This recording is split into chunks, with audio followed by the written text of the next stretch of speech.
Хайде да се разходим из Дотонбори, един от по-известните квартали в Осака нощем. След като ви го показах как изглежда през деня, ви го показвам и вечер.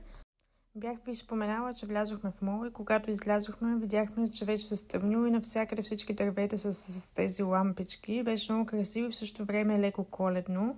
Също така не забравяйте, че ако направите покупка над 5000 йени или 60 лева, в някои магазини може да се приспаднете данците или 10% чрез QR кода, който трябва да се извадите предварително или просто с паспорта. Разгледахме този магазин за електроника, те са верига, казват се Big Camera и са на няколко етажа, доста посещавани, именно защото предлагат тази опция да си приспаднете данците. Нищо не си взехме, но си хапнахме този сладолед, който е доста вкусен, с домашно печена фуника.